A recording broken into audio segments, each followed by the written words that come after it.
Well, welcome back to our library studio after a good, long, and restful weekend of translating and interpreting the testimony of Yahowah. It's good to be back with you. We're going to return to our continuing story of the last word picture.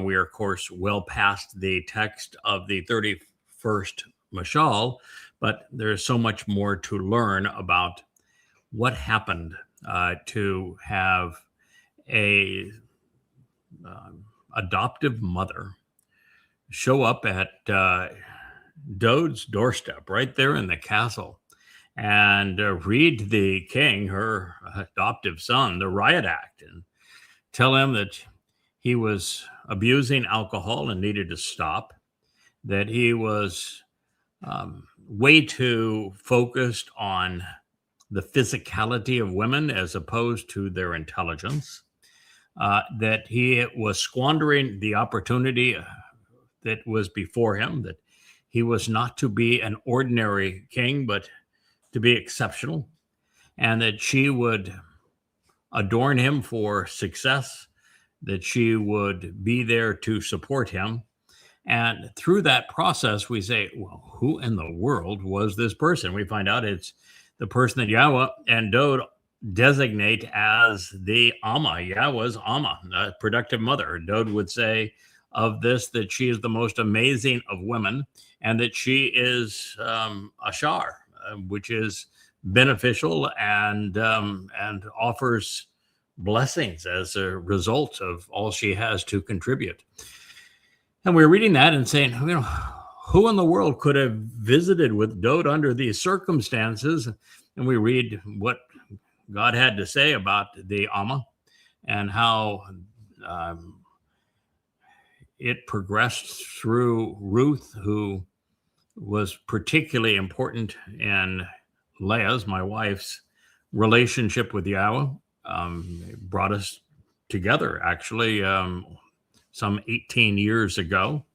And that, and I'm naming her Leah, we find out that Leah announces that she's the Amah. And now we're dealing with how in the world is this possible? And the answer became fairly simple and yet exceedingly profound. And that is that God has souls, that nephesh, that he has encountered along the experience with human, that began 6,000 years ago in the garden, were the first humans, but the first humans given an Salma, and therefore able to relate to Yahowah.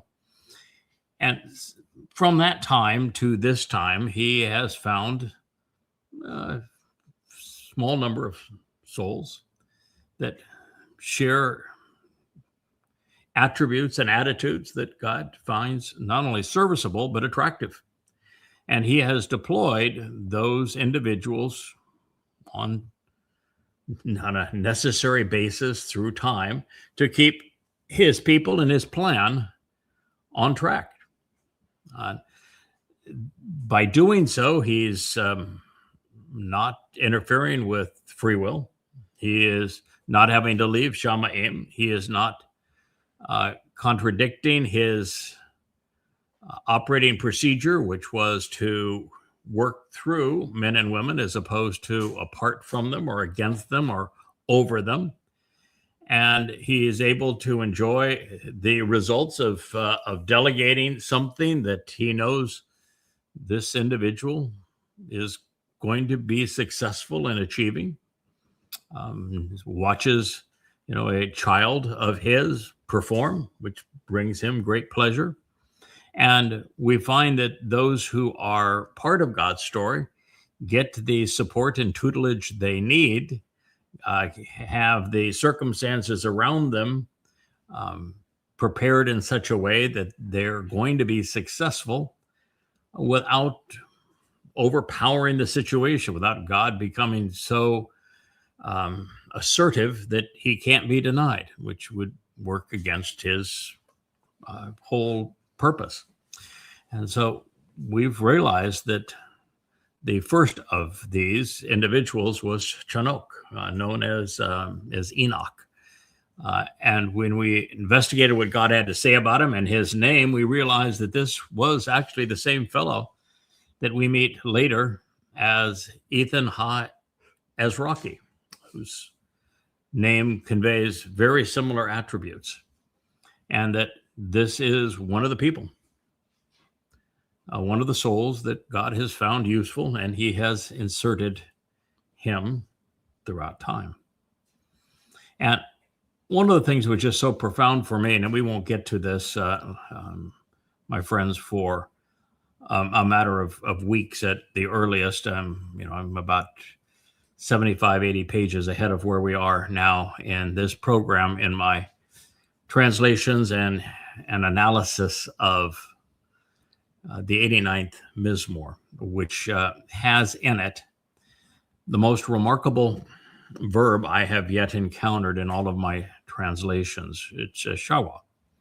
And what it says in the context that it was revealed is that God can remain in Shamaim and can deploy a soul of his choosing, one that he has previously tested, such that that individual is properly equipped and suitably similar to God from an attitudinal point of view, that they are assured of accomplishing the mission in support of a person or situation that God views as vital. It is an absolute affirmation of this profound conclusion that we have drawn. And in that same statement, by the way, in the 89th Mizmowr, which again we will review in due time, even though it'll be at least the fifth time we've been through it, is part of the Yahowah blog in the last year. I've always loved it. It's been my favorite, and it's the answer to almost everything, but I had never previously thought it would be this personal, and it now is. But it's also an affirmation that we have been right, and we've done a number of programs recently on what caused God to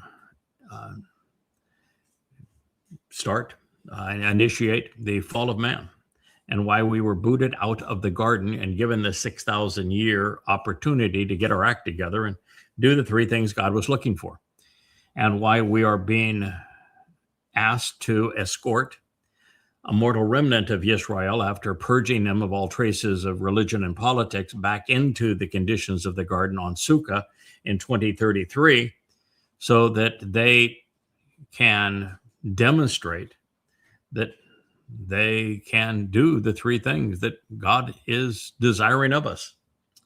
And that same statement refers to the implement that God is using and the person for which it was designed to help as a bashar, which is someone who has been chosen, examined, and proven trustworthy. So it is, again, an affirmation of both of these profoundly important insights that we have deduced recently. So we were talking about Chanok and what is said about him, because his name is actually an identifier that tells us that he was trained and prepared, dedicated, and then deployed for this purpose. And when we're going to listen to what God said as he explained that situation, so that we're prepared to deal with then this intervention that is conducted by Eythan Ha'Ezraky. And again, on our program on Friday evening, I shared with you everything that God had to say about Mr. Ha'Ezraky. And perhaps it would be useful, since we've had the weekend that's in between us, I'm going to go back to that statement on Eythan and what was said about him. It was in context of who Solomon is, but that context is essential to know and appreciate what's following. So God said that He gave, appointing, and providing cerebral acumen and the capacity for wisdom, insights, and understanding by filtering and processing information in proximity to Shalom, which means complete and rational appreciation of reconciliation, along with comprehension and insights deduced from a logical analysis of reasoned instruction and through intelligent connections, providing this for his benefit in an ongoing, increasingly significant, frequent, and very demonstrable manner. A breadth and full measure of thoughts and of emotions, of inclinations and motivations of the heart and mind, especially judgment, comparable to the whirling and loose granular sand of the shores, which, showing the way to the benefits of the relationship, was upon the lip, and therefore the words spoken by the one from the sea. Now, this says that God didn't go zap, magic wand. Solomon, as a young lad, he would have been not even a teenager at the time, just an adolescent. You be wise, and you were wise. No, it's not how God did it at all. Wisdom is the ability to process information rationally, to filter right from wrong, good for bad, quality information from that which is erroneous, and then process it such that you can deduce reasonable connections and therefore transition from knowledge to understanding. That's what it is to be intelligent, to be wise, to have cerebral acumen. And that is a process. It is taught. And you have to have somebody that understands the process to teach it. And that's what is being said here, that God not only taught it, it came from the lips of the one from the sea, who would be a goy, who was teaching this to Solomon. Now, he would have to be a goy because we're going to find out that the first exemplar of this was Enoch, and Enoch was long before there were any Yisraelites. So continuing, it says, and therefore the mental dexterity, the cerebral acumen, and the capacity for wisdom and understanding through knowing, filtering, and processing information, that's from Chokmah, of Shalomo, complete and rational restoration, was increased significantly beyond and differentiated from the wisdom, insights, and understanding of all of the sons of antiquity aforetime, and also beyond the mental dexterity, cerebral acumen, and capacity for intelligent processing of information adversely bound up in Mitzrayim, representing oppressive and troubling religious and political regimes. 1 Kings 4:29 and now 4:30. He was actually and continually skillful and wisely and rationally taught to deduce and comprehend insights, chakam, of everything pertaining to mankind, and all from this one man. He was taught by Eythan, the perpetually reoccurring and continually deployed, the long established and perennially unrelenting and productive Ha'Ezraky, the one springing up as a tree, that'd be reference to the tree of knowledge, coming forth prepared to shine. It's a reference here to the fact that he is akin to the lesser luminary of the fourth day of creation, with Dowd being the greater luminary and Dowd being the tree of lives, at the right moment with logical expressions regarding the sequence of events. Hymen, which means the one confirmed who would support me. Kalkol, to comprehend the full measure of things and to complete the mission. Darda, the generational source of knowledge. The offspring, Makol, brought forth to question the twisting and anguishing travail of men. So this is all about Eythan Ha'Ezraky, and what we're going to find is that Eythan's moniker is descriptive of the same usage as is ascribed to Chanok. And so his name, proper designation, reputation, and renown, his calling and conspicuous position would exist throughout time. Thank you very much. In other words, Ethan is a character that is brought up often by different names and different designations and reputations, but yet conspicuously all through God's story, existing throughout the entire fabric of time. Souls, God can make a soul, which is energy-based, disappear, or can prolong its existence either in Shamayim or in Sheol. And since a soul is the repository of a person's individual personality and their attributes and their attitudes and their experiences and the like, God can then deploy that nephesh soul anytime that he wants and just put it into a physical body and have him do or her do whatever it needs to be done and then remove them. Very much in the way of what we see here with Chanok. He did the same thing with Elijah, and here now with Eythan Ha'Ezraky. So his calling and a conspicuous position would exist throughout time among all of the Goyim, the non-Israelites who turn around and are brought around. Yes, just as Chanok was a Goyim, because it was long before the Israelites, Eythan Ha'Ezraky was also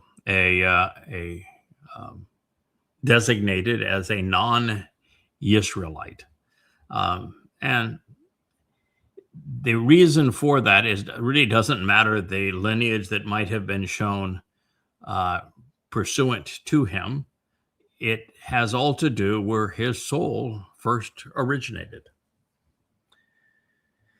Then he conveyed, narrating 30 instructive mashal. These are word pictures and memorable and wise parables and proverbs to inspire astute leadership.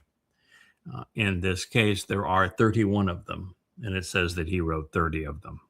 And I know that there is the want to attribute this to Solomon instead, and to make the number be 3005 as opposed to these being instructive, these being 30. It's, there are 31 of them. There are not 3,000 of them. So we just need to realize that the same word written in Hebrew can be translated in many different ways, and you need to look at which way is the best way to render it. So he conveyed, narrating 30 instructive mashal word pictures. The last name that was mentioned that he would apply to, of course, is Eythan Ha'Ezraky.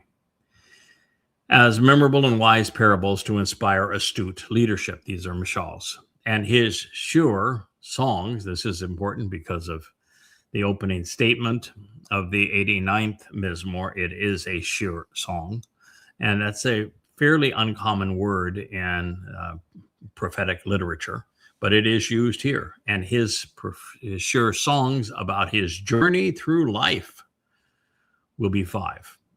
So there's 5 songs that he wrote. We certainly know of the most important of them, which is the 89th Mizmowr. Each bullish, yes, in another life, he would be equated to a bull, for the tribe, for the children of Yisra'el, learned and instructive, empowering 1,000-fold. He will continuously speak of and concerning the Atzem trees. Why? Because he's the first to determine the identity of the tree of knowledge, as well as the identity of the tree of lives and how they are portrayed in God's story, including the one reaffirmed as the stoutest of them.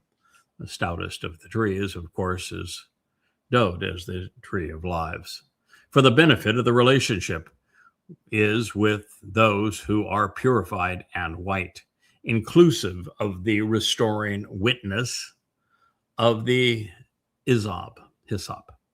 And you might say, why mention Hyssop? Because it's a loaded term. Hyssop is used in the first celebration of Passover, as that is what was used to specifically smear the blood on the doorway, to the doorway, serving as the doorway to life, as a sign for the people inside that they were being protected by Pesach. Their lives were extended. And they had no access to hyssop, so it had to be given to them. Plus, hyssop is used routinely in the story of the Adamah Parah, which is this man's last hurrah as in his service to Yisra'el during the very sacrifice of the Adamah Parah. We find hyssop. So it's an important term. It is curative in the Torah for leprosy, which is the sign of unfaithfulness as it relates to God, which to show the way comes out and is extended, withdrawn to serve, descending and produced. Yes, that's the nature of this spirit. This soul is extended routinely, descending from Shamaim and produced, Yatzah, as part of the supportive structure of the home, from ceilings to floor to rafters to beams. And he will continually speak against the beasts to mute them. That is the purpose of the insertion. That's half of it anyway. And you remove the obstacles over and about that which takes flight in opposition to the creepy creatures slithering about, and on behalf of that which multiplies and increases, causing incremental and exponential growth. So this is a lot to be said. This is Malachim 1 Kings 4:33 is the concluding statement. So there's a lot to be said about Eythan Ha'Ezraky. He was a known quantity around both King Dowd, and then later his son, King Solomon. All right, so I have made the connection between him and Chanok, and I want to share what God had to say about Chanok. Chanok, trained and prepared, dedicated and deployed, similar name, isn't it, was unfazed by human, or external, I should say, human influences in his consistent walk through life.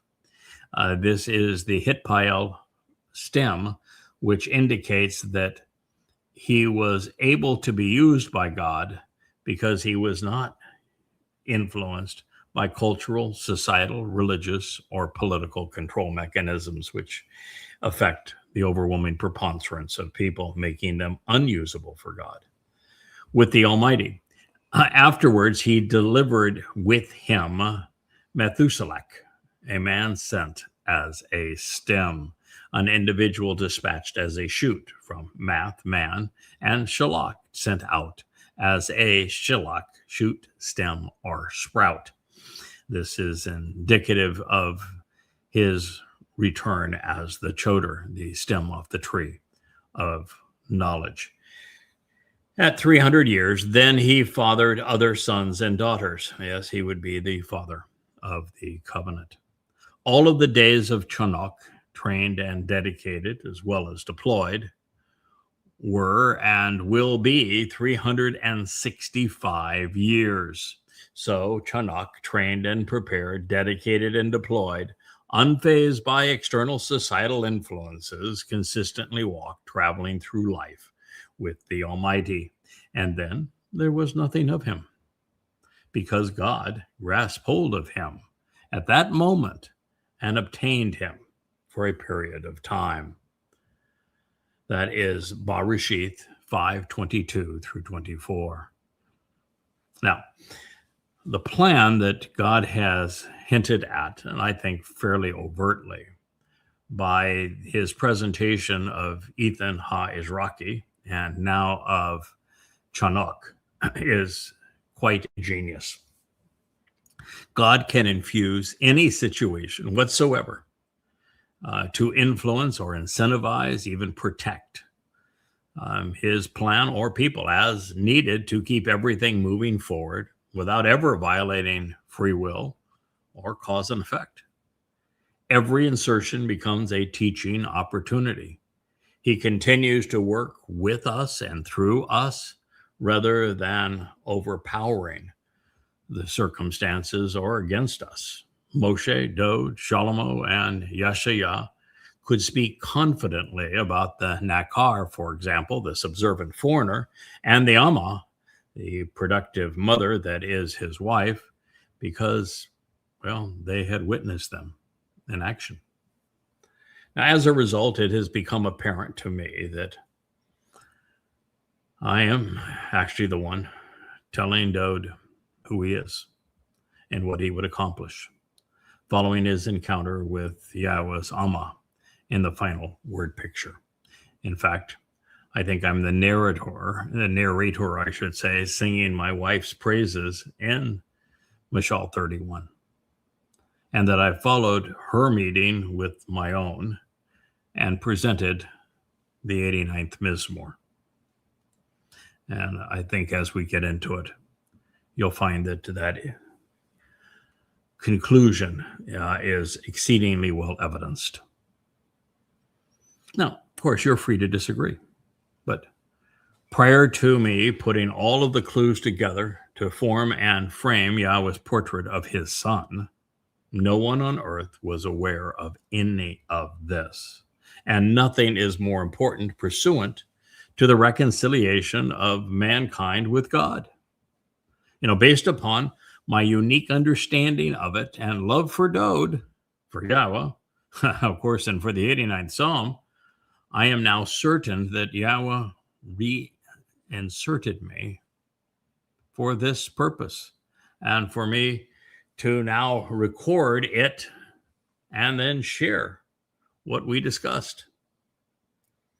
As Yada, I am the Nakry, the observant foreigner of Dabarym 29 in the Torah, who Moshe revealed would arrive to oppose the religiosity of Yisra'el as the final messenger to his people. He foretold that I would come as the world returns to the conditions of Sodom, and the world is scorched, likely in nuclear holocaust as a result. So in this regard, it is especially relevant to recognize that Yahweh himself foretold. And this reads, Yahweh will disassociate from him, excluding and dismissing him, he's speaking of Yisra'el, withdrawing from him. As a result of his troubling depravity and oppression, his twisted perversions and malignant corruptions from every association, clan, and tribe of Yisra'el, in accordance with all of the agreed upon mutually binding promises of the covenant that were indelibly written in the scroll of the Torah. That was Dabarym, Deuteronomy 29:21. I'm sharing it with you because it leads to the arrival of, prophetically, of the Nakry. And he was needed to be inserted to resolve these problems in Yisra'el, because Yisra'el is exactly this way now, belligerent. Yahweh withdrew. He is not currently protecting. He is not engaged with Israel because he can't be. There's no one who is responsive to him. They have erased his name. They've written him out of their lives. They've replaced his Torah with the Talmud. They've replaced his desire to defend them with their IDF. So he is withdrawal. And his withdrawal is because of their troubling depravity, their oppression, their twisted perversions, their malignant corruptions. And it's from every tribe, every clan of Yisrael without exception.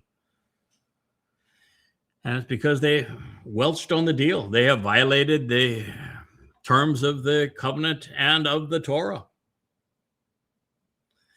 So it says, then the last generation, will finally answer.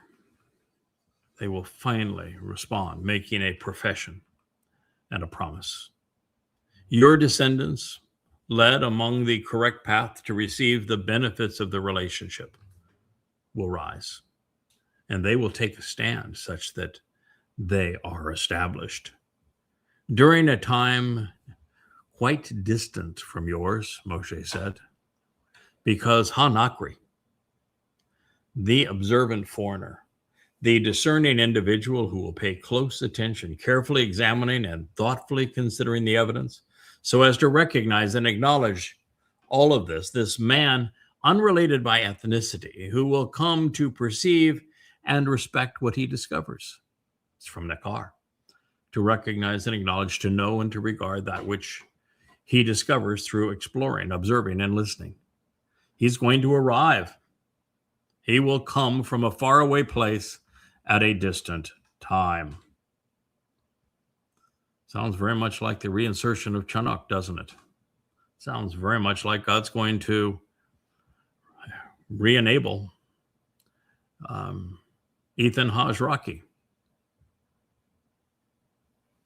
The knocker is for now. And it's just astonishing. I keep on coming to this all the time, that the whole religion was based upon a myth that God was foretelling about a Savior Messiah. And the basis of Judaism now and the basis of Christianity. And really, there's no such prophecies.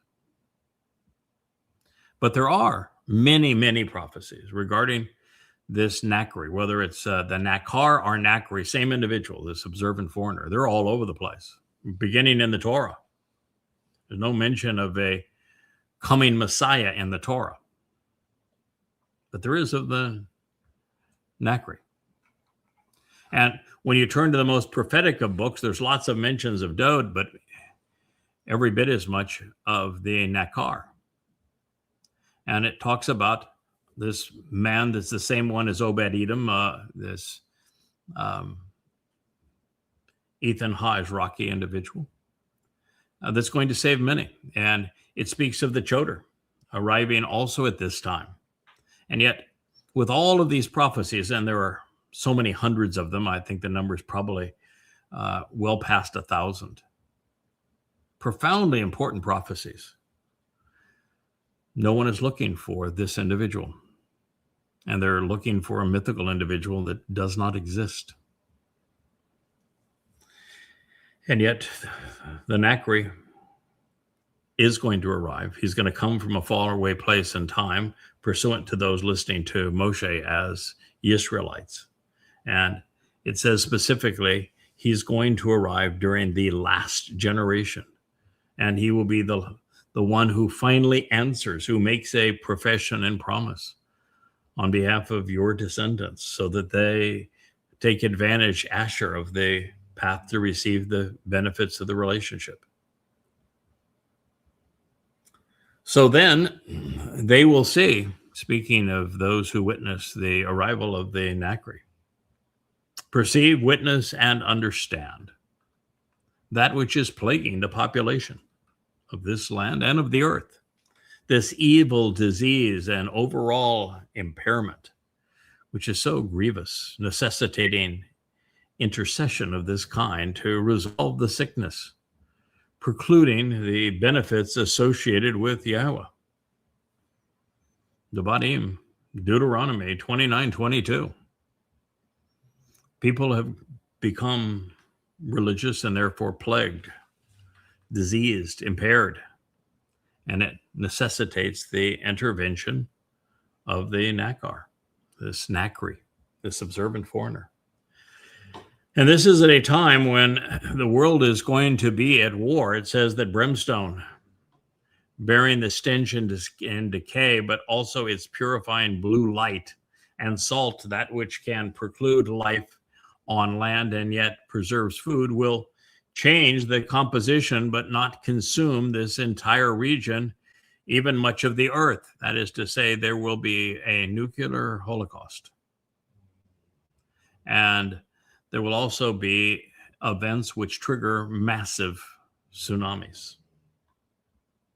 That is the brimstone and the salting of the earth.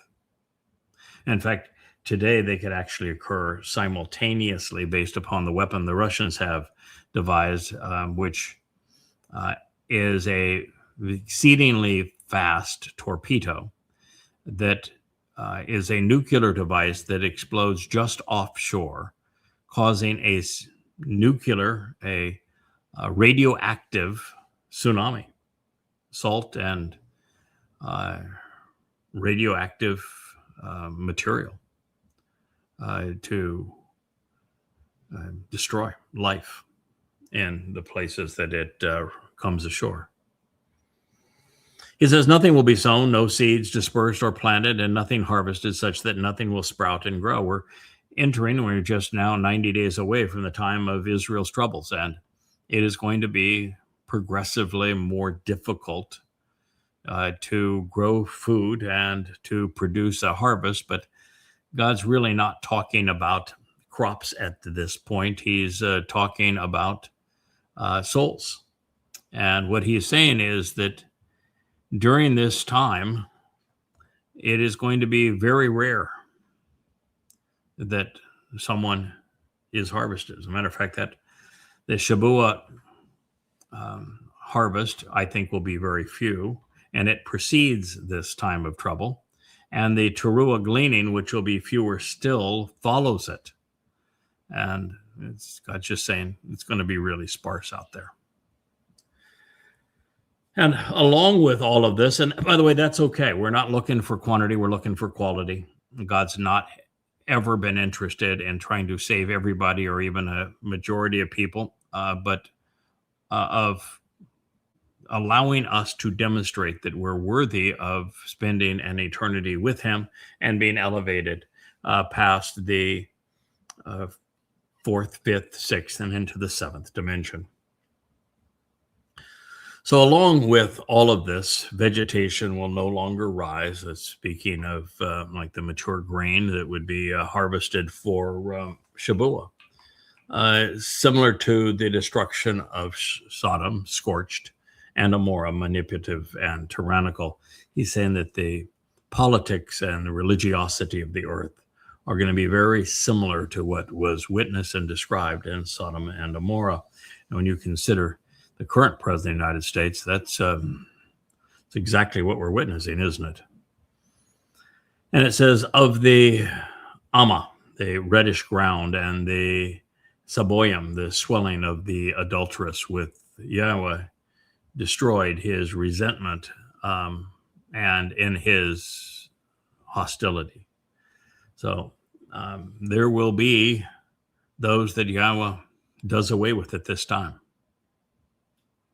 The adulteress is gone. God's has resentment. He has hostility towards not only the tremendous religiosity and politics and conspiracy and anti-Semitism and violence of the Goyim, but also among his people. They're so religious. The stench of religion just permeates them to the point that they don't even want to differentiate between Judaism and being Jewish. And they don't even know that the correct term is Yahud. Then the Gentiles, every ethnicity, will question, for what reason has Yahowah acted in this manner towards this country? What caused this intense animosity, this great antagonism?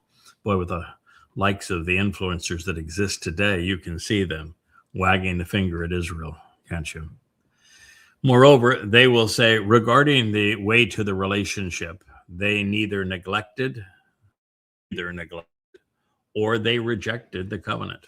That's true with most Yehudim and Yisraelites, Jews, with Yahowah, the God of their fathers, which to lead them to the benefits of the relationship, he will establish with them by him bringing them out of the realm of the crucibles of oppression.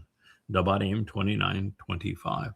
And God is going to withdraw his people from the religious and political corners of the world and bring them back into Yisra'el. And he is on record saying he's going to reestablish his covenant with his people.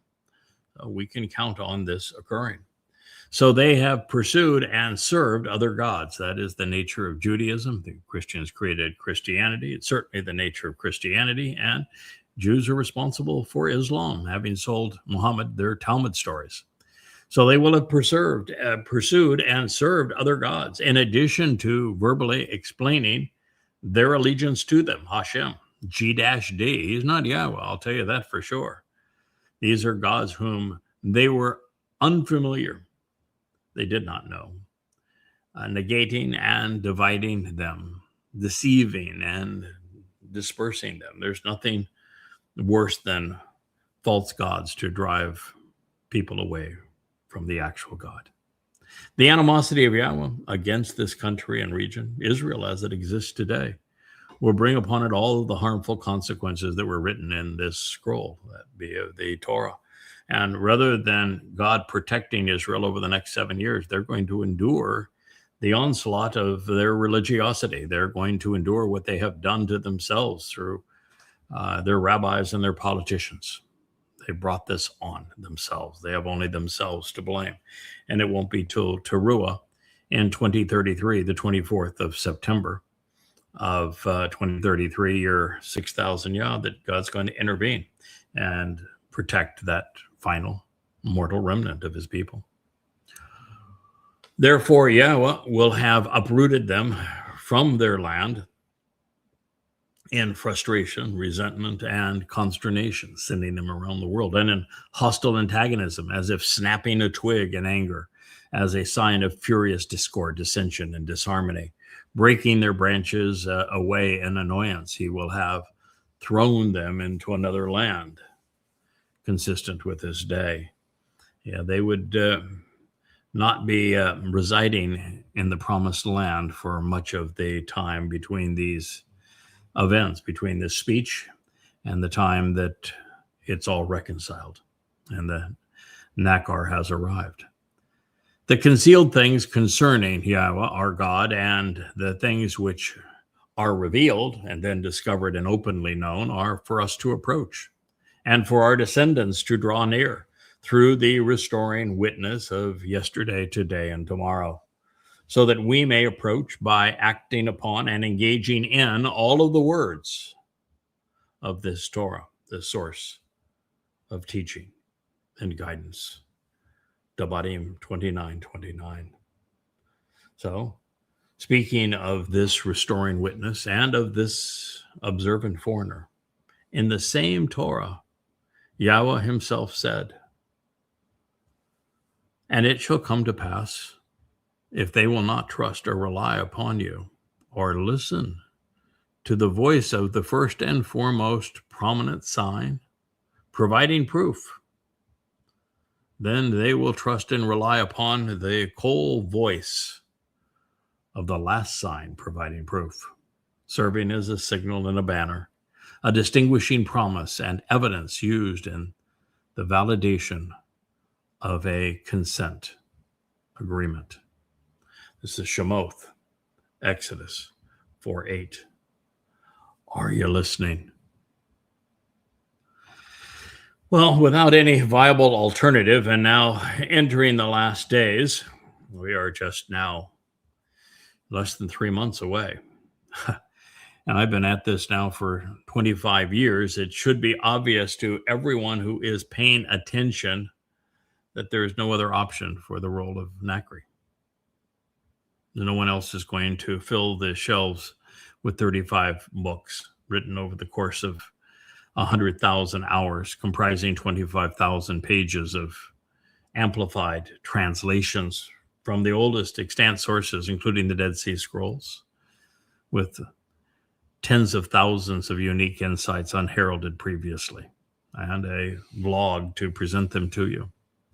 There is no other candidate for the Nakry, observant foreigner, of whom Yahweh here in speaking through Moshe and then Solomon spoke of in Second Chronicles during the dedication speech for the house for Yahweh's name. And that occurred in 961 BCE, and as I said, was recorded in 2 Chronicles 6, as these were recorded in the Torah, the ones I've just shared with you. So Yahweh spoke of me in his vivid portrayal of the Choder, who would replace Dod's father in Yashayah 11, becoming the tree of knowledge. In addition to affirming that he would enable our collaboration with his Ruach, God equated me to the Diath in the garden, promising that I'd be Parah. I'd be that productive bull.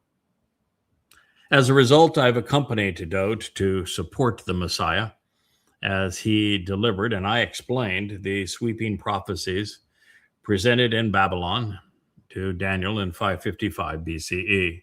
And in that portrayal, he is Gabriel. He's God's most courageous man.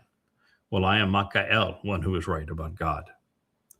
After all, I was the first to unveil the meaning of these prophecies and to generate the timeline, as everything was foretold and is now playing out before our eyes. The first to recognize that the Rahab is here and that he is POTUS. Moving forward to our day, I have written extensively, sharing everything the world needs to know about Yahweh, Dod, and their imminent return, just 7 years from now. As a result of my 35 books on Yahweh's testimony, revealing who God is and who he is not, I'm the only one who has been more insightful and verbose than Moshe, Dod, or even Yashayah. And I'm doing so married to Yahweh's Amah, productive mother. So these are my insights as I have contemplated the prophetic pretext to the last mashal and the instruction and the introduction that accompanies what I would call Dod's song, which is the 89th Mizmowr. So I've come to know who I am. I've accepted it.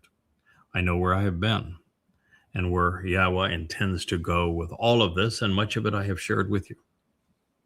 And I know my wife, who Yahweh confirms is the greatest of women, the mother of his covenant family.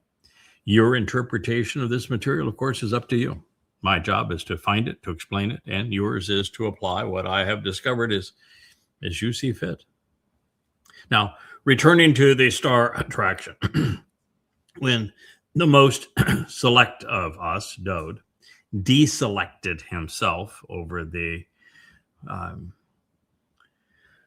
affair that he had with Bathsheba, Yahweh did as he had promised. He dispatched a woman and then her husband to talk some sense into the boy who had abandoned his calling.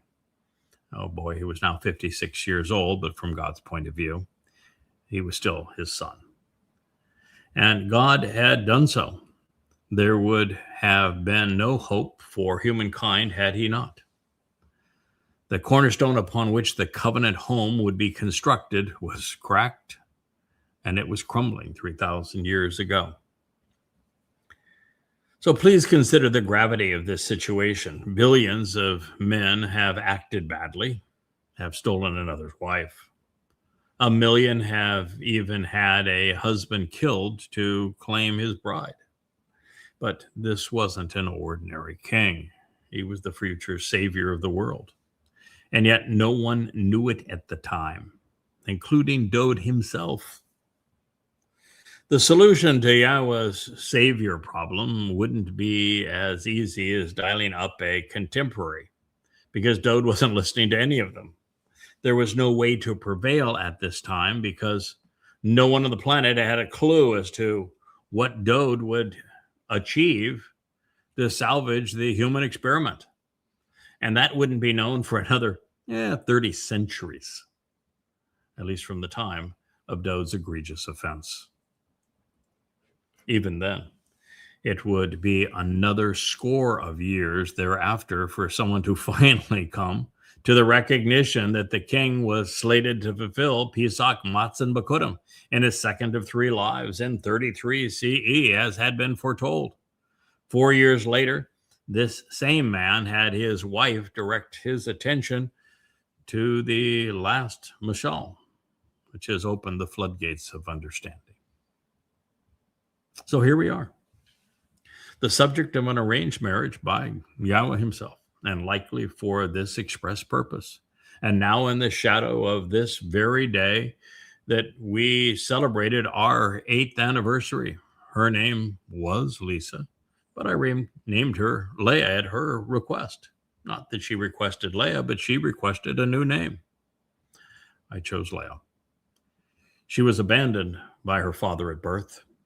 Her mother was psychotic and abusive. She suffered several miscarriages prior to adopting the daughter of an alcoholic and unfaithful man who also abandoned her, only to have her adopted daughter rebuff her love.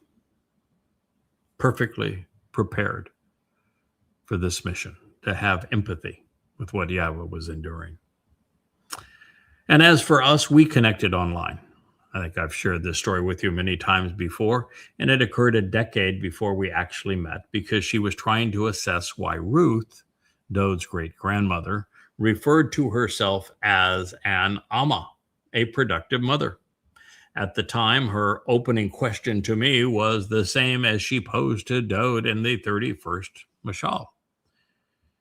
She did so to find out why I was translating the Torah and prophets, because in my books, which were posted online, she noted that I had written extensively about the feminine attributes associated with the Ruach. Our mutual intellectual curiosity blossomed long before we met and fell passionately in love. A decade of just exchanging emails about Torah.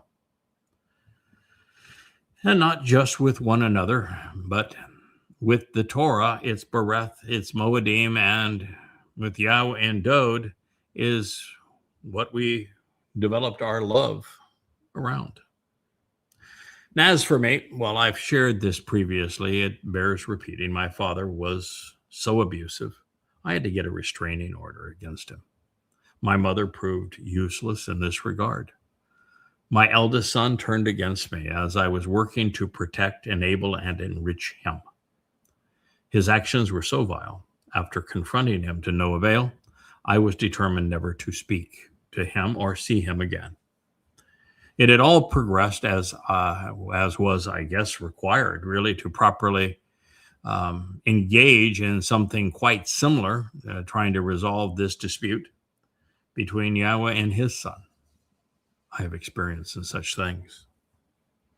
But of course, as previously noted, there is more to the story. 24 years prior to this moment, Yahowah introduced himself and asked me to work with him, almost 25 years ago now. I went to Torah school with Yahowah as my professor and his Ruach as my tutors, investing 100,000 hours of observation and contemplation. 100,000 hours, think of that. I've worked half days really ever since our introduction. Half days don't mean 4 hours. I mean 12 to 14 hours every day. For a decade of that time, Leah was an email away, and for the next 8 years, she was at my side. In sharing what we were learning, we became inseparable, with all of the synergy of an ideal marriage. The growing covenant family became our children. It wasn't a surprise, of course, to Yah. He knew that it would all play out this way. He had foreseen it. So confident was he that God began sharing the ultimate flashback in his story long, long ago, speaking of it prophetically as far back as the opening chapters of the Torah. It was prophetic, really. The two people who came to love and respect father and son, Yahowah and Dowd, more than any other, devoting their lives to restoring the reputations that the religious had forlorn. And they would answer the call because they were listening, because they were willing, they were responsive. It is not every day that two otherwise ordinary people get to save the world. But that is the position that Yahweh has placed us in. In our service to Father and Son, we have already restored the relationship that Dowd had fractured. We read Dowd's meltdown in Mizmowr 51, then of Leah's response in Mashal 31 to show how we had prevailed. We know the result is manifest in the glorious 116th Psalm, which I've shared on this program. But for it to occur, Dowd needed a father too. He needed a dose of tough love with a side of unrelenting judgment, all served with a bouquet of glorious acclaim. And this is what leads us to the 89th Mizmowr. Now, while I still think it was my wife's words that ultimately sobered up our intoxicated son, especially when I reinforced them with the 89th Mizmowr, he came around and he wrote the 116th Mizmowr on the way out of this mess that he had previously made. King Dowd would go on to fulfill the Nakry and the Mohadim, just as he had admitted in the 116th song, and as it had been said of him and of his relationship with the lesser luminary,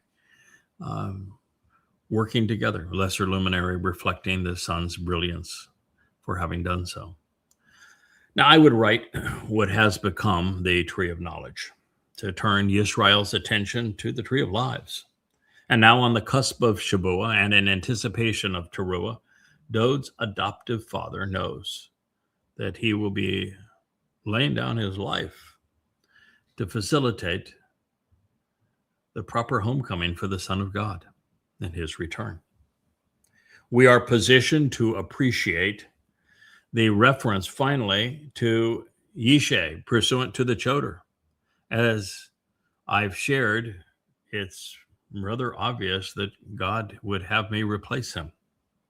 It reads, a Towrah stem will be extended out of the stump which has been cut down, so that it now is once again capable of supporting new growth.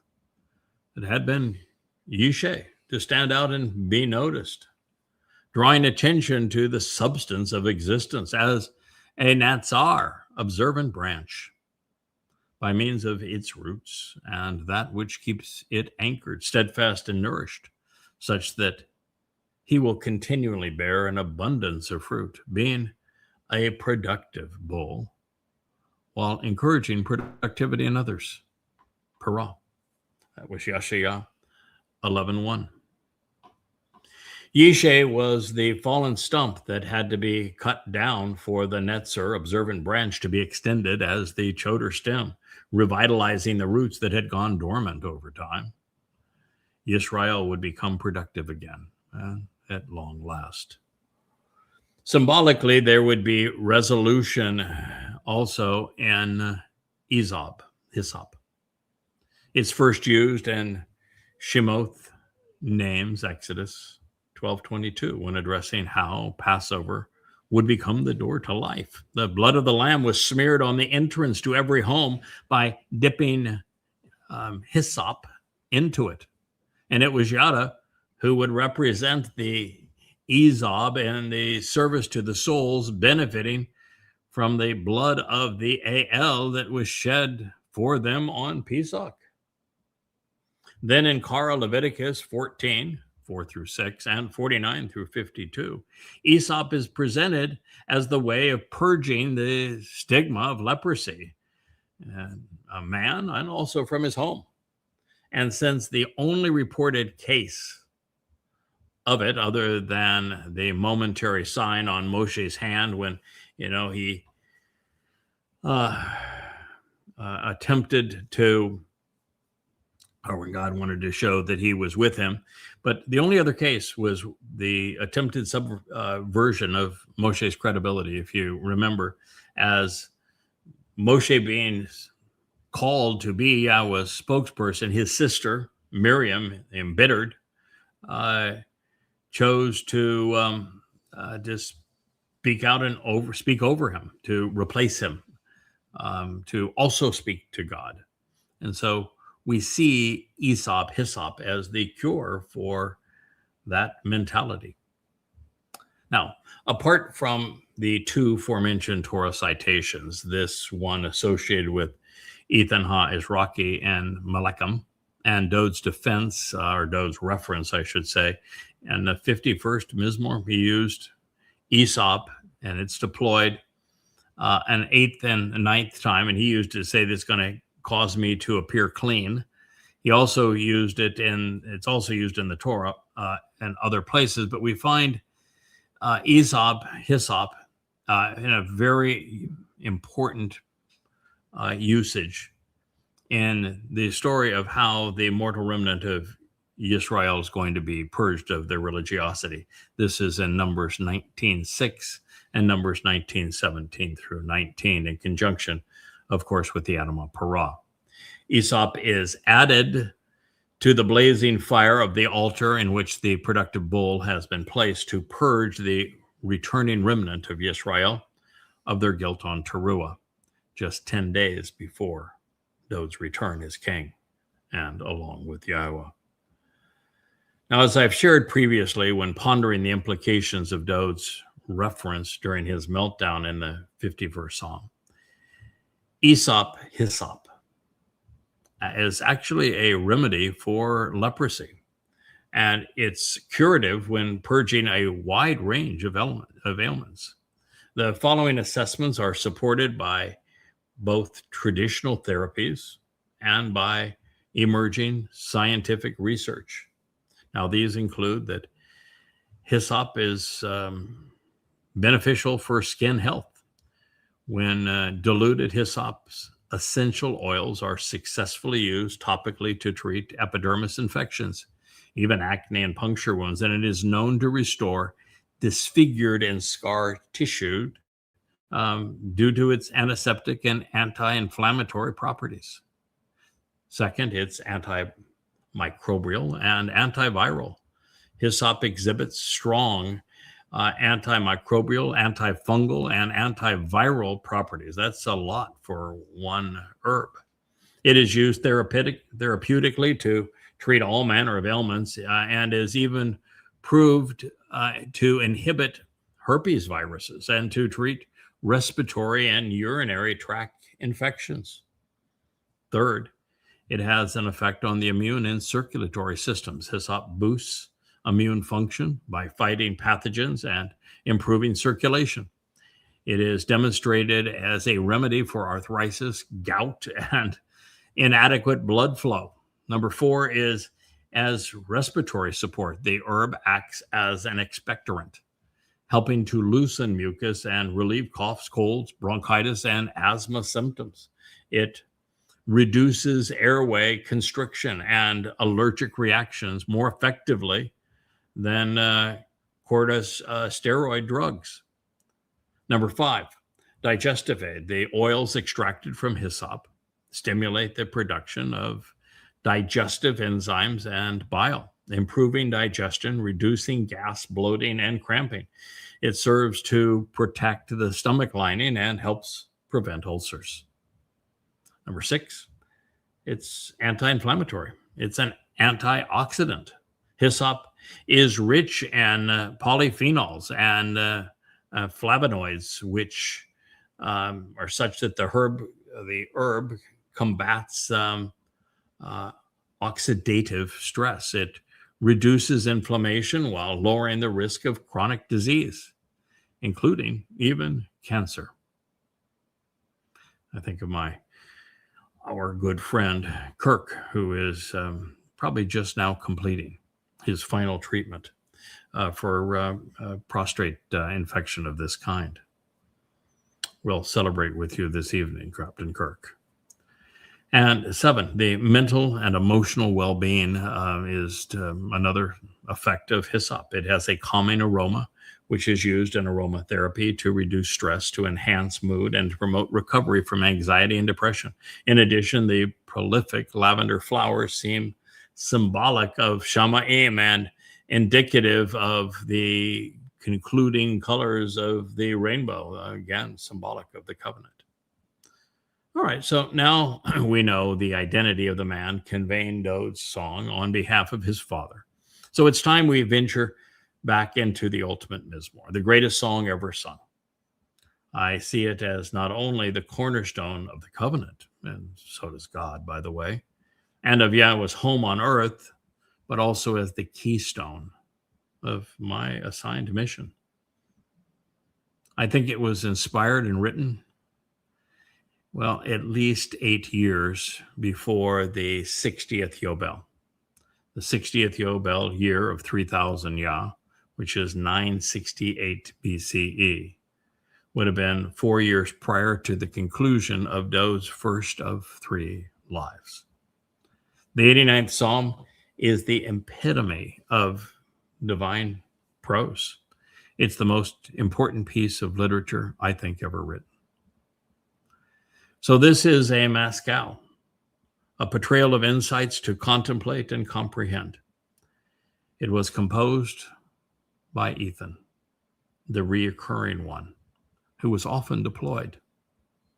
He is Ha'Ezraky, the tree of logical expressions. I'll share this introduction with you, and then since we're already over an hour, we'll conclude today's program and rejoin at the same place tomorrow. Eythan Ha'Ezraky would write, a maskyl, a poetic portrayal of insights to contemplate and comprehend. Prudent lyrics written to convey important ideas worthy of thoughtful consideration. Of Eythan, the perpetually reoccurring and resolute, the continually deployed and eternally engaged, the long established and perennially unrelenting and productive one. Ha'Ezraky, the one springing up and coming forth as if he were a tree, prepared to shine on time with logical expressions on the sequence of events. That is Mizmowr Psalm 89 in its dedication. So it is, as I had shared, a maskyl is a comprehensive portrayal of rational ideas derived as insights. This is delivered for and on behalf of Dowd. Israel and the world would come to know, comprehend, and share in the success delivered by the lyrics that were comprised. And as for Mr. Eythan Ha'Ezraky, he is as Yahweh has named him. And here, as Eythan opens by sharing his life's journey in God's presence, he wants us to know that Yahweh is God's name, and he is loving, and that Yahweh has remained consistent throughout time. We will be reassured as Eythan opens with the first line of his prose, that God is as he was in the garden. He is as he was with Noah. He is as he was with Abraham, as he is now with Dowd. So we'll return to this place in our program tomorrow. Thank you for listening. It's an amazing journey, quite the awakening, and tremendously reaffirming as we continue to grow in our knowledge of God. Good evening. Hey there, thanks for tuning in. That was Fetch. Gotta run now. Catch y'all on our next podcast.